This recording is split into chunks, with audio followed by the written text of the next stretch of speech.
Hola, muy buenas tardes. Bienvenidos a una edición más de Notivisión. Es un gusto estar con ustedes en este inicio de semana. Espero que estén muy bien y se estén cuidando bastante. Vamos a iniciar de inmediato con el detalle de las informaciones, porque el Consejo Municipal de Dota aprobó un acuerdo en contra del CONAVI, esto por no cumplir en su totalidad con la intervención de la Ruta 315 que comunica las comunidades de Copey con El Cañón, con el fin de disminuir.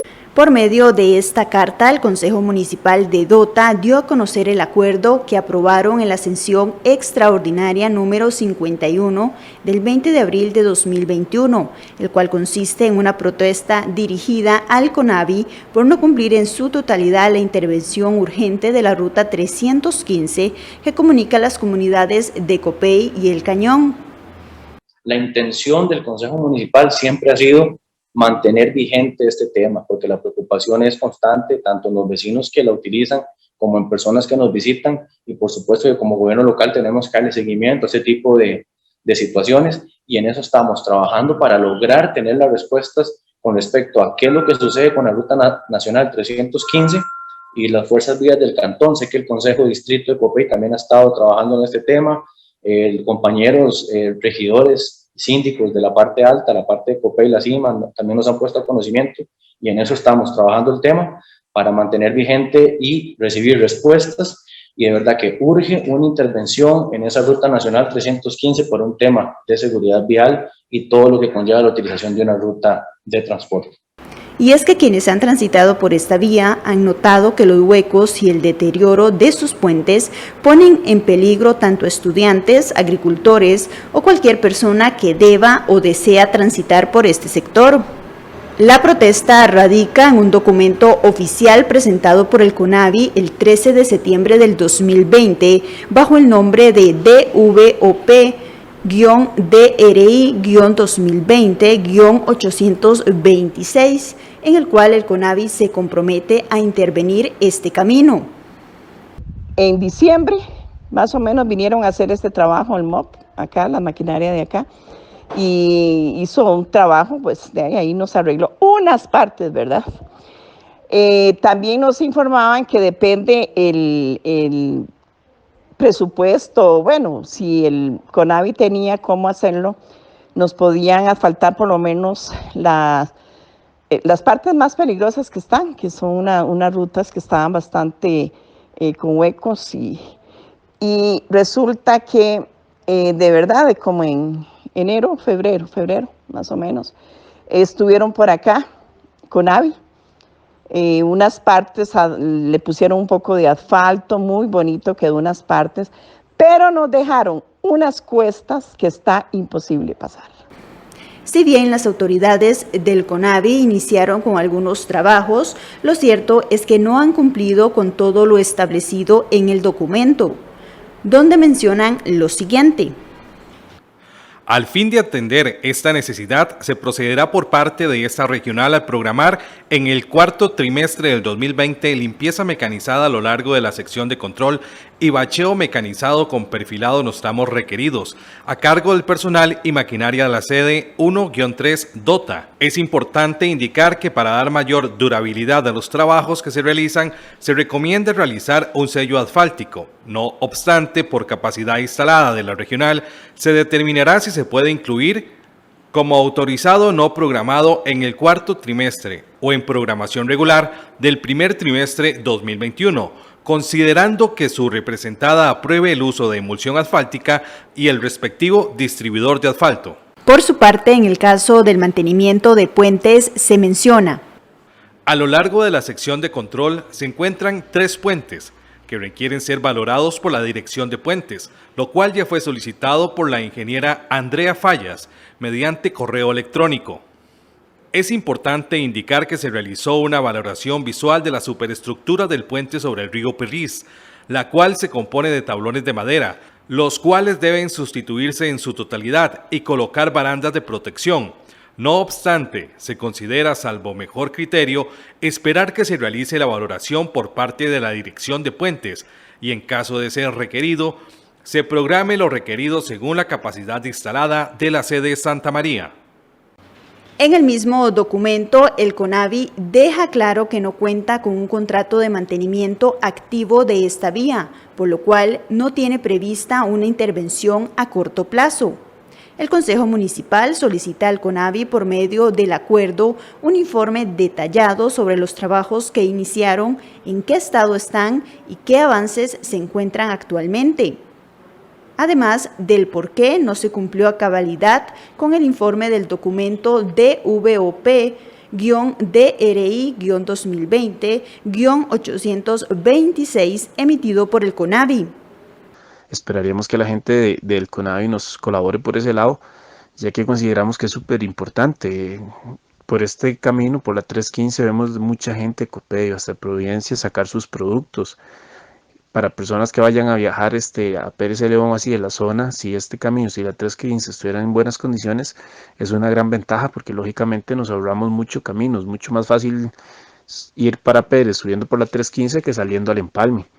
Entonces sí, lo que nosotros queremos es buscar la forma en que se pueda trabajar y solucionar los problemas que tiene esta calle, con el fin de que todos los pobladores del cantón de Dota tengan la facilidad de salir o desplazarse por este cantón.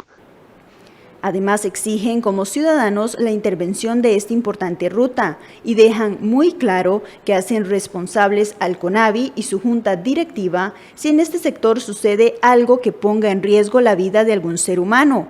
El acuerdo fue aprobado de forma unánime y enviado a las autoridades del CONAVI, diputados, Defensoría de los Habitantes y el despacho del presidente Carlos Alvarado.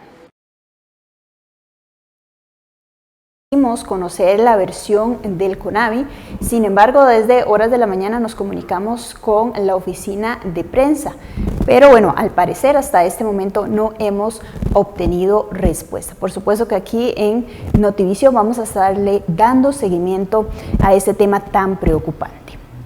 Bueno, y cambiamos de tema porque el gobierno y el sector privado trabajan en conjunto para desacelerar la velocidad de contagios de COVID-19. Con el fin de disminuir la velocidad de contagios por COVID-19 de las últimas semanas, las autoridades del gobierno, representantes del sector privado y gobiernos locales mantienen mesas de trabajo en conjunto que examinan potenciales acciones para atender la situación epidemiológica actual con el menor impacto posible a las actividades productivas. Esto ante la grave situación sanitaria en la que se encuentra el país debido al alto número de contagios por COVID-19 y al crecimiento acelerado de casos. Hemos iniciado esta semana un diálogo constructivo con diferentes cámaras y sectores productivos, también con el sector municipal y con el sector cultura, de modo tal que nos permita construir juntos una estrategia para reforzar las medidas que hemos venido implementando durante todo este año de pandemia. Este fin de semana, el país alcanzó el número más alto de contagios desde que inició la pandemia y la situación de camas UCI también es muy preocupante. Necesitamos reforzar las acciones en comercio, las acciones en centros de trabajo, en sitios de espacios públicos, en reducción de movilidad, pero sobre todo necesitamos reforzar los protocolos sanitarios individuales, el cumplimiento de nuestra responsabilidad individual, familiar y comunitaria para prevenir esa tasa de contagio. Necesitamos reforzar la responsabilidad que asumimos cuando participamos en fiestas, en actividades clandestinas. Necesitamos que todas estas actividades se denuncien, que los padres de familia no permitan a sus hijos salir a este tipo de fiestas, que controlemos dónde estamos participando y cuál es el grado de cumplimiento de los protocolos sanitarios que estamos teniendo.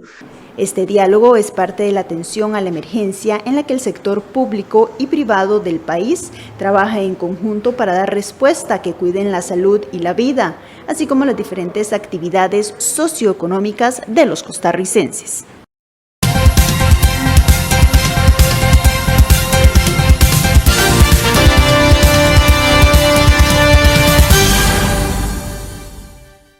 A mamá le gusta el café fuerte, típico tueste oscuro.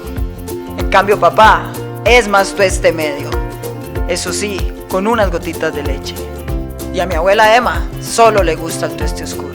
Tía Ana es la más rara. Una vez que se prepara su tueste claro, le mete un hielo. A mi novia, en cambio, le encanta el café que yo preparo con cualquier tueste. Somos familia Gourmet de Copedota. Una experiencia en cada tueste. A nutrir nuestras fincas con Yara. Por la compra de cada 75,000 colones en productos Yara, participe por: primer premio, 8 sacos de Yaramila más 2 litros de Yaravita. Segundo premio, 4 sacos de Yaramila más 1 litro de Yaravita. Participe de esta promoción en Copetarrazú Suministros, Bajo San Juan, León Cortés, San Carlos y Río Conejo. Llegaron los precios más bajos a Santa María de Dota. Visítanos a partir de este 20 de marzo. Balí, precio bajo siempre.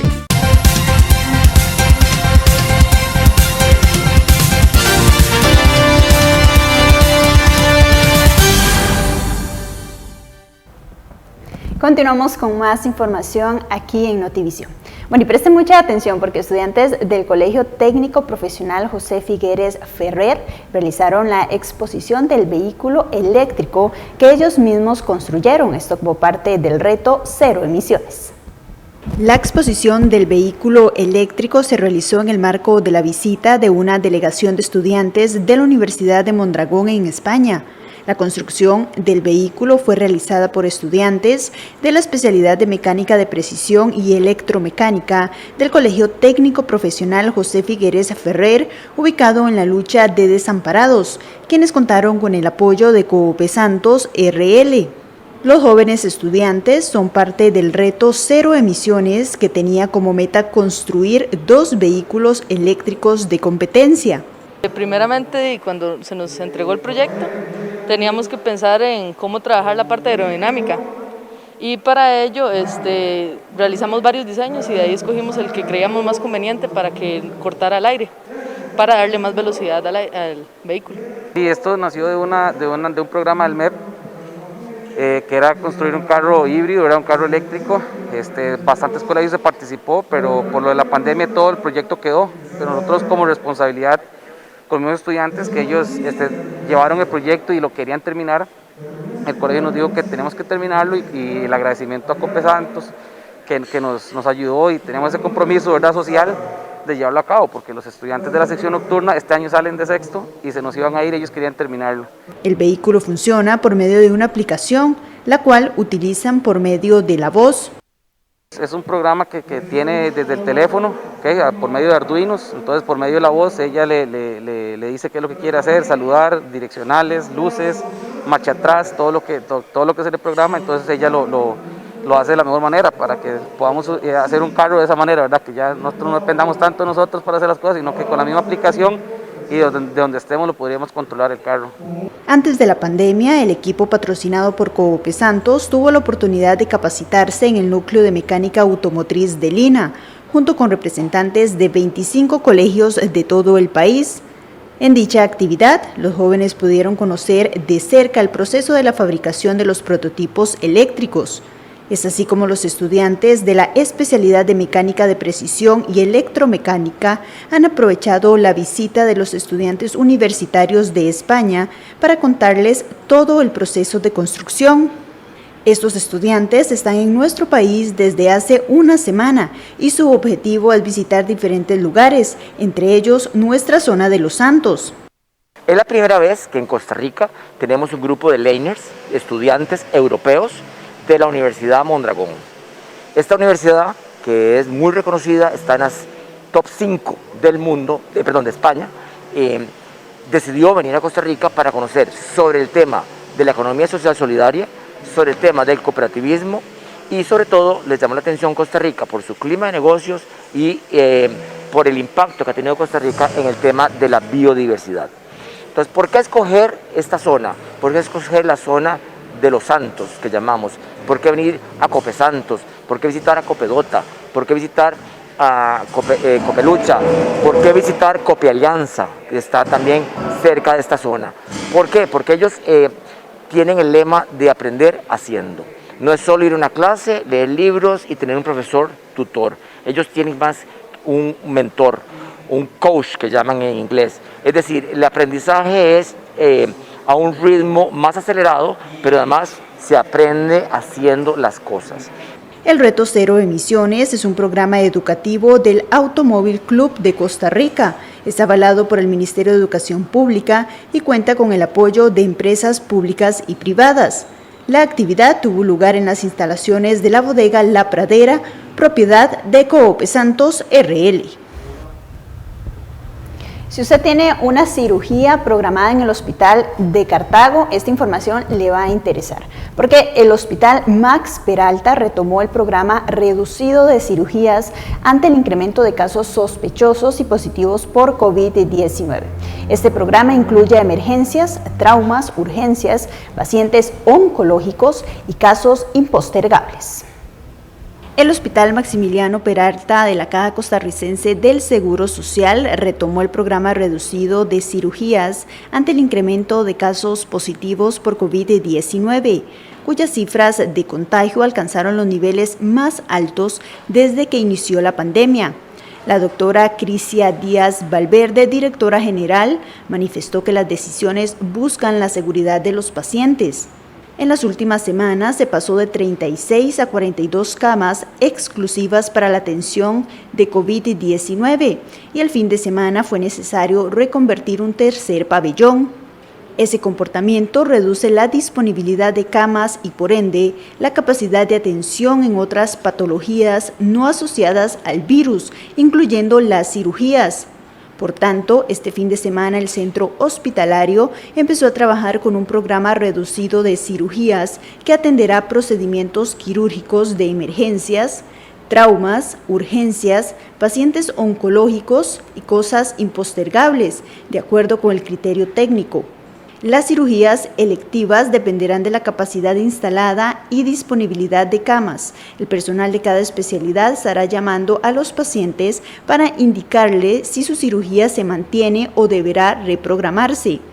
Ante cualquier duda, puede comunicarse al servicio de cirugías al teléfono 2550-1999 en la extensión 1843 o bien al correo rauscc@ccs.sa.cr.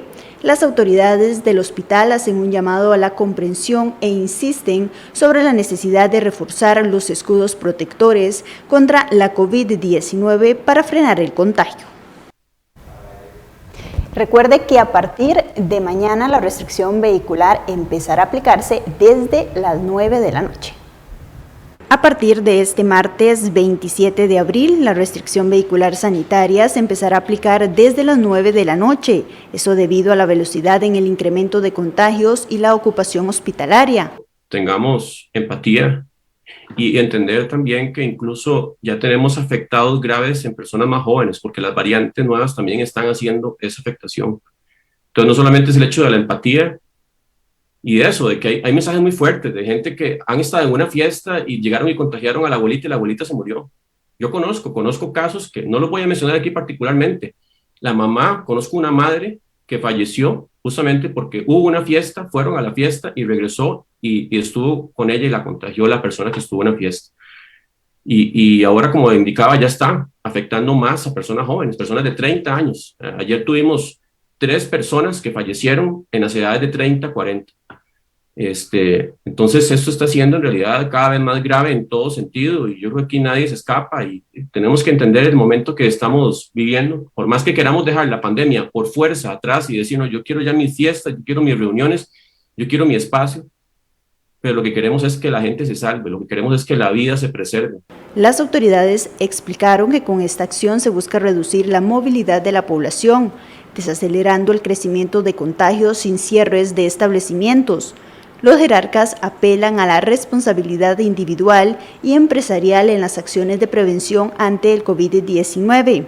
Según estudios de la Universidad de Costa Rica, del Programa del Estado de la Nación, así como investigaciones internacionales de Reino Unido, China, Estados Unidos e Italia, la reducción de la movilidad es la mejor medida para reducir la circulación del virus. Es por esto que a partir de este martes 27 de abril y hasta el domingo 16 de mayo, el horario de circulación vehicular de lunes a domingo será hasta las 9 de la noche. La restricción vehicular sanitaria por placas entre semana seguirá rigiendo solo en el área conocida como anillo de circunvalación, salvo la lista de excepciones. Los lunes no circulan los vehículos con placas terminadas en 1 y 2, martes en 3 y 4, miércoles 5 y 6, jueves 7 y 8 y viernes 9 y 0. Igualmente, la restricción vehicular sanitaria por placas en fines de semana se mantiene sin cambios. Los sábados pueden circular las placas terminadas en números pares y los domingos en placas terminadas en números impares. De esta forma, también se reduce el permiso de funcionamiento de los establecimientos con permiso sanitario de atención al público hasta las 9 de la noche. Finalmente, el horario de acceso a las playas no sufre cambios y seguirá de lunes a domingo de 5 de la mañana a 6 de la tarde. Las excepciones a la restricción vehicular se pueden consultar en la página presidencias.go.cr/alertas.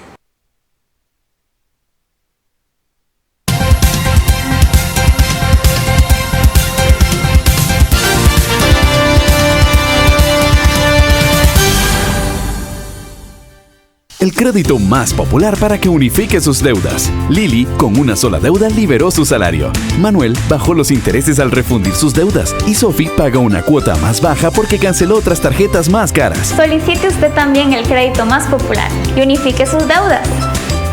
Reciba asesoramiento personalizado. Rápidos tiempos de aprobación. Y con una de las tasas más bajas del mercado. Solicítelo ya. Banco Popular. Construimos bienestar. Hoy tu mundo se ilumina. Enciendes la vida con los dedos. Preparas tu café. Te comunicas. Y todo esto es posible al utilizar la electricidad. Pero no siempre fue así. Tus abuelos lo hicieron de otra forma. Sin electricidad. Con mucho costo. Y un poco más lento. Pero tuvieron la visión de mejorar su futuro. Que hoy es tu presente. Con su visión y esfuerzo. Nos heredaron comunidades con energía, con trabajo y bienestar. Nos heredaron el valor de la energía. Cope Santos. Juntos podemos. ¿Necesita actualizar su lista de canales? En Cable Santos queremos facilitar sus trámites.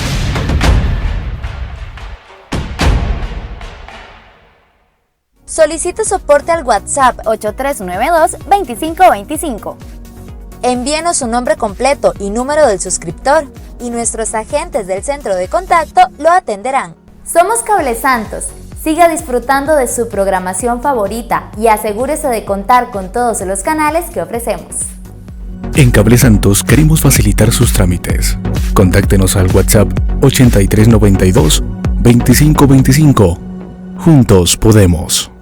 Martes de feria, descuentos especiales en variedad de productos. Aproveche mayor ahorro en los productos del día. Todos los martes son de feria en Copetarrazú Supermercados.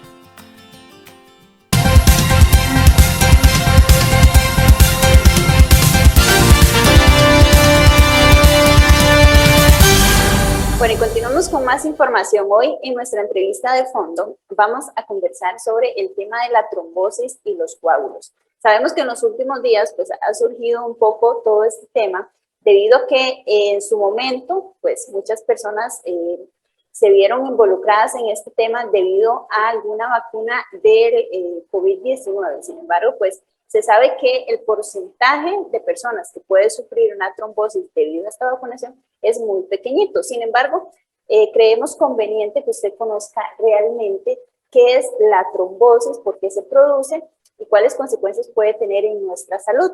Precisamente para hablar sobre este tema, invitamos al doctor Luis Morelli. Él es especialista en vascular periférico, a quien le damos la bienvenida. Doctor, muchas gracias por estar con nosotros. Gracias, muchas gracias por la invitación y claro que sí, creo que es un tema que últimamente pues tenemos que ir analizando poco a poco. Es poca la evidencia que tenemos hasta el momento, pero por lo menos lo que es la patología de trombosis llevamos años manejándolo, entonces la población puede estar segura de que podemos tratarlo de la mejor manera. Correcto, bueno, y la idea precisamente con esta entrevista pues no es meterle miedo a las personas, como decimos popularmente, sino todo lo contrario, que conozcan realmente pues qué es este padecimiento. Así que para iniciar, doctor, cuéntenos qué es la trombosis y también qué tipos hay. Claro, bueno, ahí pues sí es un tema bastante amplio. Realmente cuando hablamos de trombosis es la formación de coágulos en donde el cuerpo está preparado para producir coágulos cuando es necesario, cuando tenemos algún tipo de sangrado, cuando tenemos algún tipo de herida, pues el cuerpo hace toda una cascada de coagulación en donde los factores que el mismo cuerpo produce nos favorece a que nosotros detengamos algún sangrado o algún problema que vayamos a tener. Entonces, por decirlo así, la formación de un trombo en sí no es algo ajeno de la naturaleza, o sea, el cuerpo lo hace. Sin embargo, sí hay factores que nos predisponen a que estas trombosis no sean normales, ¿verdad? O que se formen los coágulos en localizaciones que no son normales. Entonces, generalmente hablamos de dos sectores, específicamente hablando de la enfermedad del COVID, tenemos dos territorios afectados, que son los territorios arteriales y los territorios venosos. Entonces estamos hablando de las arterias, que son las tuberías, por decirlo así, que nos llevan la sangre a los sitios que los requerimos, llenas de oxígeno, de nutrientes. Y cuando tenemos algún tipo de obstrucción en estos sitios, tenemos problemas ya de falta de perfusión, de llegarle sangre y oxígeno a los tejidos, y podemos tener sufrimiento, por ejemplo, en las piernas, que es lo más usual, de una gangrena o la pérdida de una extremidad por ese tipo de problemas. Después tenemos las trombosis de origen venoso. La tubería venosa es la tubería que, digámoslo así, de drenaje. O sea, lo que hace es recoger la sangre que ya se utilizó, la sangre que ya no tiene nutrientes, y devolverla de nuevo al corazón y a los pulmones para que la vuelva a oxigenar. Entonces, cuando tenemos una obstrucción, realmente la sangre se queda detenida en el órgano o en la pierna o en el cerebro o a nivel del hígado, por ejemplo. Cuando hay trombosis también de las venas del hígado, y lo que nos hace es congestionar esos tejidos. Entonces tenemos una pierna hinchada, tenemos un pulmón congestionado cuando hay un coágulo en un pulmón, que es lo que se conoce como una embolia pulmonar. Y realmente este tipo de localización en las venas es la más afectada por la enfermedad. Ahí quiero aclararlo bien, realmente es mucho más peligroso sufrir de una trombosis por una infección por el COVID que si tenemos una complicación por una vacuna, lo cual es sumamente rara. De hecho, tengo una diapositiva acá que en algún momento, cuando quieras, la compartimos para evidenciar realmente que lo que deberíamos de hacer es vacunarnos para evitar exponernos, sí, a una trombosis por una infección a nivel del virus, que no tiene una incidencia tan alta. O sea, se habla de una incidencia de un 15 hasta un 30%, depende del estadio de la enfermedad, de padecer de una trombosis. Pero obviamente es más usual que ocurra en pacientes muy complicados, y la evolución va a ser más tórpida si tenemos este tipo de complicaciones. Perfecto. Bueno, doctor, ya casi entonces vemos la diapositiva, pero antes me gustaría que usted también nos comente cuáles son esas señales de alerta, por ejemplo, que nosotros podemos percibir si estamos sufriendo de una trombosis o tenemos un coagulito por ahí en nuestro cuerpo. Claro, hablemos entonces, concentrémonos en lo que es más frecuente. Lo que es más frecuente es una trombosis a nivel de las piernas. Entonces, la persona va a experimentar un dolor súbito. ¿Qué quiere decir súbito? De inicio inesperado, o sea, no fue que me golpeé, no fue que estaba corriendo y corriendo sentí una molestia fuerte como un tirón. Generalmente el dolor inicia sin haber tenido ninguna actividad específica. La pierna empieza, además de dolor, a acompañarse de la inflamación, o lo que nosotros llamamos como un término médico edema, que es cuando la pierna se inflama o se edematiza. Y realmente este es el signo más claro. El dolor y la hinchazón es prácticamente la presencia entre un 80 hasta un 50% de las trombosis lo presentan. Entonces es muy raro que vayamos a tener una trombosis sin inflamación y sin dolor. ¿De acuerdo? Generalmente se inician sobre todo a nivel de la pantorrilla. Entonces el paciente manifiesta un dolor importante a nivel de lo que llamamos el ratón o el gastronemio, la pantorrilla. Y la pierna empieza a hincharse paulatinamente. El dolor no cede, definitivamente no es que me duele ahorita y en 1 hora, 2 horas ya no tengo el dolor o ya no tengo la hinchazón. O sea, si no tenemos un tratamiento adecuado, la trombosis va a continuar, es lo usual, y va a ir progresando cada vez de venas más distales, por ejemplo, venas debajo de la rodilla, a venas más proximales, como son venas ya en el muslo, ya en la ingle, ya en las venas de la pancita, que son las que recogen toda la circulación de las piernas, y entre más cerca se va llenando el coágulo a nivel del corazón, más riesgo de que este coágulo migre a un lugar importante como es el corazón, que es donde terminan, que es el último filtro, y produciendo la temida embolia pulmonar, que eso sí ya es una emergencia y puede hacer que el paciente fallezca incluso en la casa o fallezca rápidamente. Doctor, por ejemplo, bueno, si ya nos comentaba esos síntomas, ¿verdad? Que la persona puede ir viendo, pero ¿qué tan grave es? Usted nos decía que, bueno, ya cuando da una embolia pulmonar, pues ya es muy grave, pero en otros casos también puede llegarse a la muerte. Digamos, el fallecimiento de la trombosis venosa cuando es a nivel de las extremidades, porque una de las otras trombosis que se ha asociado es a las trombosis de las venas del cerebro, que es realmente la que algunas vacunas han asociado una incidencia baja, pero lo han asociado, y esta tiene una alta mortalidad también. A nivel de la trombosis en piernas, realmente no nos lleva a la muerte, excepto que el coágulo migre a un pulmón, pero sí puede llegar a ser una trombosis tan masiva que tener la necesidad de, si no se trata a tiempo, perder incluso la extremidad, ¿verdad? O sea, requerir de una amputación, que es algo que también pues es preocupante. Las trombosis en general, nosotros tenemos dos complicaciones. Una complicación aguda, o sea, lo que pasa inmediatamente una trombosis, que es que nos va a producir dolor, nos va a producir la hinchazón y nos puede llevar a impedir que el flujo de sangre arterial, que ya es la otra tubería que hablamos, no llegue adecuadamente por la presión que produce esa trombosis. Y eso sí nos puede llevar a perder una extremidad. Entonces, en la fase aguda tenemos esa, y la otra es que el coágulo se desprenda y haga un otra. Entonces, las venas pueden quedar dañadas de por vida. El paciente puede desarrollar varices, puede desarrollar úlceras venosas, lo cual lo va a limitar en toda su vida a tener una actividad normal, o incluso que el paciente a la hora de caminar llegue a claudicar, o sea, a detenerse por dolor. Muy bien. Doctor, pues hay aquí otro tema también, ¿cómo es que se trata una trombosis? ¿Cuál es lo que ustedes pues recomiendan, por ejemplo, ya cuando se sabe que un paciente sufre de este tema, de la trombosis? Sí, como hablamos inicialmente, el cuerpo está preparado para producir coágulos en forma natural cuando lo requerimos, pero también está preparado para deshacer los coágulos. Entonces, nosotros lo que hacemos con los medicamentos cuando el paciente no está en etapas avanzadas o muy avanzadas es mantener el paciente anticoagulado.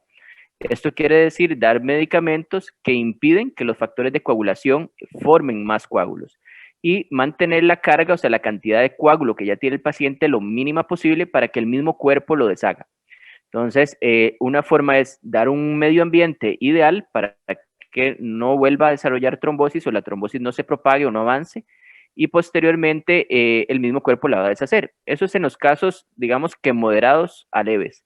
En los casos severos, ya cuando tengo un paciente que si no hago algo rápido va a perder la extremidad, o si ya el paciente, por ejemplo, el coágulo migró al pulmón y está haciendo que el paciente entre en un cuadro de inestabilidad, o sea, dejan de tener una presión arterial normal, el paciente empieza con frecuencias cardíacas elevadas, empieza a no poder respirar adecuadamente, ese paciente tenemos que quitar ese coágulo de alguna forma. Y ahí usamos otro tipo de medicamentos que se hacen por cateterismo y se ponen medicamentos que se han desarrollado para que podamos deshacer los coágulos en cuestiones de horas y de esa manera tener una evolución mejor para el paciente. Sin embargo, son medicamentos de riesgo, entonces se dejan solo para los casos más severos. Sí es importante mencionar que ya dentro de todos los protocolos de manejo, en un paciente con desarrollo del virus del COVID con síntomas, o sea, el paciente que ya está internado y que tiene síntomas respiratorios, cualquier protocolo nos va a ir dirigiendo a que el paciente necesita tener medicamentos de anticoagulación durante su internamiento. O sea, ya eso es una rutina en nuestro manejo, anticoagularlos y vigilarlos para evitar que los pacientes hagan o tengan ese riesgo ya hablamos de un 10 hasta un 30%, depende de la severidad del virus, de desarrollar una trombosis. Perfecto. Doctor, en el caso, por ejemplo, ya cuando la persona ya ha sufrido la trombosis, ¿cómo queda la persona? Pues tendrá algunas dificultades ya de por vida, deberá tomar el tratamiento ya de por vida o puede mejorar. ¿Cómo funciona ese tema? Sí, bueno, también depende mucho de dónde está la trombosis. Por ejemplo, una trombosis debajo de la rodilla que tuvo un diagnóstico relativamente temprano, en menos de 14 días después de que empezó con el síntoma. Si lo anticoagulamos, ese paciente puede tener una vida prácticamente normal después del tratamiento adecuado. Aquel paciente que no se diagnosticó a tiempo, que la trombosis es de la rodilla para arriba o todavía peor, de la ingle para arriba, es un paciente que necesita un monitoreo estrecho. En algunos casos, si la vena nunca volvió a recuperarse y quedó obstruida, nosotros podemos hacer intervenciones para desobstruir estas venas en el futuro y poderle dar al paciente esa calidad de vida lo más cercana posible a lo que tenía antes de la trombosis.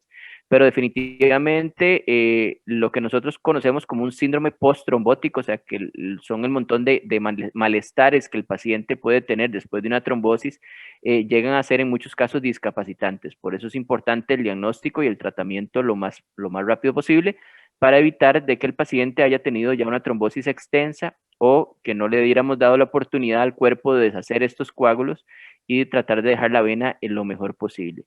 Hay formas de tratarlo definitivamente, pero como todo, lo ideal es que no lo hubiéramos tenido y si no lo logramos, lo ideal es haberla tratado en una forma muy temprana para que el paciente haya tenido la mayor de oportunidades posibles para haber deshecho el coágulo por sí solo o por medios farmacológicos. Muy bien, excelente. Doctor, bueno, usted nos comentaba la importancia, ¿verdad?, de entender que, pues, a pesar de que se ha demostrado en muy poco nivel, en muy poco porcentaje que se puede producir trombosis debido a la vacuna, eso no quiere decir que no nos tengamos que vacunar, sino todo lo contrario. Sí, de hecho que sí. De hecho, si me permites, te robo 5 segundos la pantalla y Perfecto. Creo que aquí es donde nos va a ayudar mucho la diapositiva, porque realmente, no sé si ahí la ves. Ahí está perfecto, doctor. Sí. Disculpen que sea en inglés, pero bueno, realmente lo que trata de mostrar la diapositiva es los casos reportados de trombosis venosa central. Eso quiere decir a nivel del cerebro, ¿de acuerdo? No de la parte de las piernas, porque en la parte que hemos logrado identificar, sobre todo trombosis asociadas a vacuna, ha sido este tipo de trombosis. Vean que el riesgo de la población general, o sea, de desarrollar este tipo de trombosis es de menos de 0.5% por cada millón de personas. La vacuna de Pfizer y Moderna, que son las que menos asociación han tenido hasta el momento. Aquí no sale la de Johnson & Johnson, que es otra que todavía no tenemos en el país, pero bueno, la que se estaba aplicando en el país es la de Pfizer. Tenía 4 por cada millón de la población, podría o tendría un riesgo de desarrollarla, que es sumamente baja. Y la más temida, que es la de AstraZeneca, digámoslo así entre comillas, porque lo pongo entre comillas, que es la que todo el mundo anda ahorita asustado, y realmente tengo muchos pacientes que han tenido trombosis y me pasan llamando y qué hace, si se la pone o no se la pone, o qué recomendación le podemos dar. Vean que no es tampoco tan significativa. De hecho, ahí salen 5, la de Johnson & Johnson entre 6 por millón de desarrollar una trombosis. Pero vean qué interesante el último gráfico, es qué pasa o cuál es el riesgo de desarrollar una trombosis de este tipo en un paciente que se infecta del COVID-19. Entonces, el número es completamente abismal y superior. El riesgo de desarrollar el COVID supera hasta 100 veces el riesgo de desarrollarlo si me lo pongo la vacuna. Entonces, si yo lo veo estadísticamente, que es lo que nos están enseñando en las noticias, que por estadística puedo tener una trombosis, sí, definitivamente por ponerme la vacuna la puedo tener, pero realmente es un porcentaje muy bajo. Pero si no me la puse y me infecté del virus, vean que la probabilidad de desarrollarlo es muchísima. Voy a dejar de compartir. Entonces, realmente la recomendación es muy clara. O sea, si tengo la dicha de vivir en un país como Costa Rica, que está haciendo todo el esfuerzo para dar una campaña de vacunación masiva, como la estamos tratando de llevar a cabo, debería de aprovechar el recurso. Es algo que, aparte de mi seguro normal, no estoy pagando algo adicional. Y el beneficio que va a tener el paciente con esta vacunación y de proteger a sus seres queridos con esta vacunación, ¿verdad?, de no infectarlos, definitivamente es mucha. Así es, bueno, entonces ahí está la recomendación, a vacunarse, porque me llamó mucho la atención ese último gráfico que usted nos mostraba, ¿verdad?, de el alto porcentaje de tener una trombosis si somos contagiados de COVID-19, así que, bueno, manejar todo eso y aprovechar todas esas personas que se pueden vacunar en la Caja Costarricense del Seguro Social, pues que asistan, es realmente importante. Doctor, para cerrar, por ejemplo, en el caso de que la trombosis se lleve a cabo en la vena, ¿cuánto tiempo duraría en recuperarse? O ya nos quedaría así, qué sé yo, ¿cómo lo podemos llamar? Como estirada, le podemos llamar a la vena, ¿verdad? Más bien, digamos lo que obstruida. Sí, Obstruida, bien. realmente, como hablamos, depende de dónde fue la trombosis, la probabilidad de que se reabra esa vena va a ser dependiendo de su localización. Un periodo mínimo de recuperación son 3 meses. Entonces, una vez que diagnosticamos una trombosis, el paciente tiene que mantener el tratamiento de anticoagulación por 3 meses.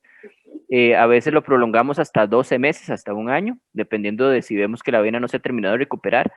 Ya después de 12 meses o 1 año, si el paciente no recuperó esta vena, realmente es una vena que va a tener, no va a quedar el 100% nunca, y tenemos que dar apoyo con otro tipo de tratamientos, pero un paciente que podamos darle todos los recursos para tratarlo bien, y si fuera el caso, operarlo después para tratar de reabrir esa vena por medio de métodos no invasivos o poco invasivos, como es un cateterismo, les va bien. Hay algunos pacientes, lamentablemente, que pues es difícil, tienden a persistir con la pierna hinchada, se ulceran, pero es la minoría. Realmente, como dije anteriormente, lo importante es el diagnóstico rápido, el tratamiento rápido, y de ahí tenemos las probabilidades más altas de que el paciente vaya a tener una vida lo más normal posible después de haber sufrido una trombosis. ¿Podrían volverse a producir una trombosis en la misma vena o en la misma arteria? Sí, claro que sí. De hecho, es un factor de riesgo, o sea, una probabilidad mayor de tener otra trombosis es el de haber tenido una primera trombosis y en un mismo sitio. Y sobre todo si la vena no se recuperó. Entonces, si ya la vena, por ejemplo, es una vena que quedó con un espacio residual de menos del 50%, es una vena que el flujo va a ir más lento, y si el flujo es más lento, los factores de coagulación se activan más fácil, y esto predispone a que vuelva a ser una trombosis en este sitio. Entonces, sí, definitivamente puede ocurrir, y ocurre más frecuente que en una vena completamente sana. Doctor, por ejemplo, si mis papás han sufrido de alguna trombosis, esto podría ser hereditario, podría tener, yo por ejemplo, en este caso, alguna predisposición a padecer más de alguna trombosis o tener problemas venosos. Sí, la parte de causa de trombosis, dentro de ellas, un porcentaje bastante amplio es la parte, digamos, de factores propios del paciente. Es lo que nosotros llamamos un término médico que suena muy complejo, pero es bastante sencillo, que se dice trombofilia. ¿Eso qué quiere decir? Hablándolo en latino, es una atracción a formar coágulos. Filia es atracción a formar coágulos. Entonces, de ahí vienen factores genéticos o deficiencias de enzimas que la persona no desarrolló. Entonces, o nací con alguna deficiencia, en donde ya yo no produzco una enzima que el cuerpo ocupaba para que no se formaran coágulos, o ya factores genéticos propiamente. Y no es raro encontrarlos.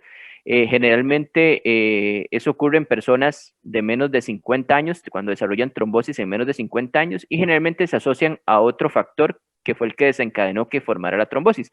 ¿Qué quiero decir? Por ejemplo, pasamos 20 años de mi vida sin haber desarrollado una trombosis, de pronto tengo un accidente, me colocan un yeso, entonces esto me inmoviliza la pierna, y ya ese es otro factor más, además de que el paciente tenía su afiliación a formar los coágulos.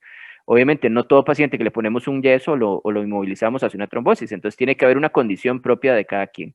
Entonces, sí, si hay un factor genético, si tuvimos el antecedente familiar de que alguien hizo una trombosis, deberíamos de poner un poquito más de atención cuando hay alguna cirugía, cuando me infecte del virus. Ya si un paciente tiene una de estas alteraciones genéticas identificadas, no hay nada escrito, pero normalmente lo que hacemos es darle tratamientos preventivos, o sea, anticoagulantes preventivos, en los días posteriores para desarrollarlo un poquito. Es una recomendación que se puede hacer muy empírica, eso sí lo digo, que quiero decir que no hay una evidencia todavía o datos suficientes para apoyar esta decisión, pero el riesgo de complicaciones es muy bajo con el medicamento y el beneficio puede ser alto. Doctor, ¿influye también el tipo de sangre que tenga la persona? Por ejemplo, a veces he escuchado que hay un tipo de sangre que es más fácil que haga coágulos, hay otro que no. ¿Es realmente esto verdad?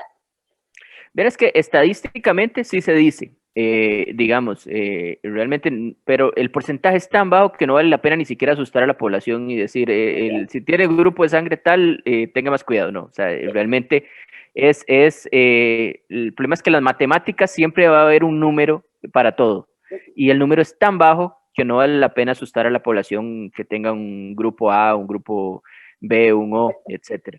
Pero realmente no para incidir en esto. Realmente creo que ahí no deberíamos de preocuparnos por este asunto. Muy bien. Doctor, ya para ir cerrando, ¿se puede prevenir una trombosis? ¿Qué debemos hacer nosotros? ¿Tener un estilo de vida saludable? ¿Cómo nos podemos cuidar? Claro, la receta mágica para todo. O sea, realmente si yo soy una persona saludable, soy una persona que hago ejercicio, la parte circulatoria agradece mucho el ejercicio, sobre todo ejercicios que trabajen los músculos de las extremidades, piernas y brazos. Si soy una persona que no tengo otras enfermedades crónicas, ¿verdad? Que pueden ir desgastando la parte circulatoria, como es la diabetes, como es la parte de hipertensión, el fumado. Los pacientes con cáncer tienden a formar coágulos muy fácilmente, entonces es una población de riesgo, por ejemplo. Entonces, obviamente, si soy una persona completamente sana, mantengo un peso adecuado, que eso es muy importante. El paciente con obesidad ya hemos visto que es de los más afectados en general por la infección con COVID-19, pero también en la parte circulatoria para nosotros nos va muy, muy mal el paciente obeso que hace una trombosis. Ya por sí solo la obesidad impide un retorno adecuado de la parte circulatoria. Entonces, el paciente que tiene obesidad, lo primero que tenemos que hacer es trabajar mucho el control de peso, tenemos que trabajar mucho la parte del ejercicio. Y pues sí, la receta mágica es esa, realmente para tener una vida larga y con calidad de vida, es ser una persona saludable con mucha actividad física. Perfecto, doctor, le agradezco mucho que se haya tomado este tiempo para compartir con nosotros este importante tema y bueno, recordarle a la gente entonces vacunarse contra el COVID-19. Doctor, para finalizar, sus contactos, si alguna persona desea comunicarse con usted. Bueno, muchas gracias. Sí, yo soy el doctor Luis Morelli, trabajo en la Clínica Bíblica, en la sede en San José, y ahí por cualquier duda o cualquier cosa que necesiten, con gusto. Muchas gracias, doctor, un gusto conversar con usted. Hasta luego, igualmente. Hacemos una pausa comercial, pero quédese con nosotros, ya volvemos con más.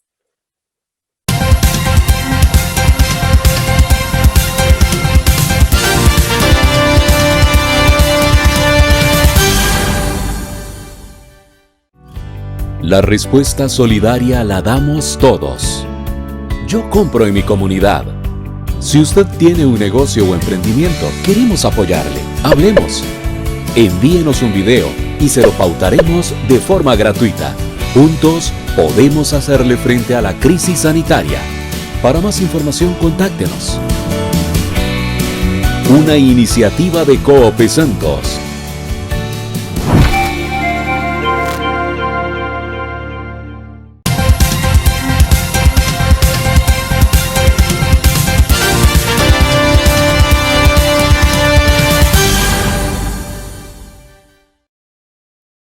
Información aquí en Notivisión y nos vamos al campo internacional porque la campaña de vacunación en Alemania avanza con extrema lentitud. Un pinchazo tras otro, menos de 10 minutos por paciente. Decenas de personas están siendo inmunizadas semanalmente en la consulta de Sibylle Katzenstein. La médica de cabecera está contenta de poder participar por fin en la campaña de vacunación. Pero el suministro de las vacunas es un problema. La primera semana prometieron 48 dosis, pero luego redujeron la cifra a la mitad. A la semana siguiente recibí vacunas de AstraZeneca y BioNTech.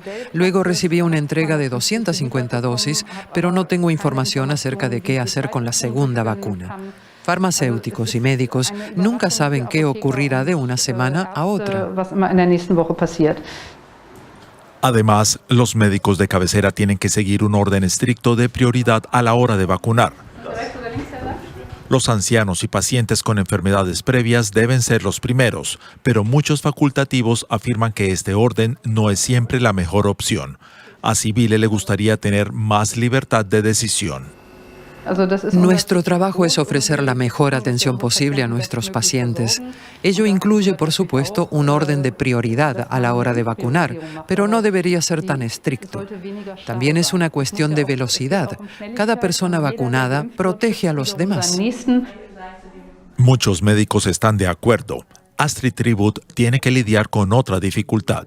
Algunos de sus pacientes no quieren ponerse la vacuna de AstraZeneca después de los casos de trombos detectados en gente más joven. El fármaco se recomienda ahora solo a mayores de 60. Astrid dice que las noticias al respecto tuvieron un gran impacto. Ojalá la prensa no hubiera sido tan negativa. Cada detalle que se iba conociendo se debatía una y otra vez y cada uno daba su opinión.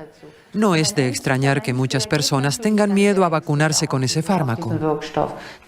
Ambas esperan que el gobierno amplíe las competencias de los médicos y les dé más libertad para asentar sus propias prioridades. Ello daría un impulso decisivo a la renqueante campaña de vacunación en Alemania.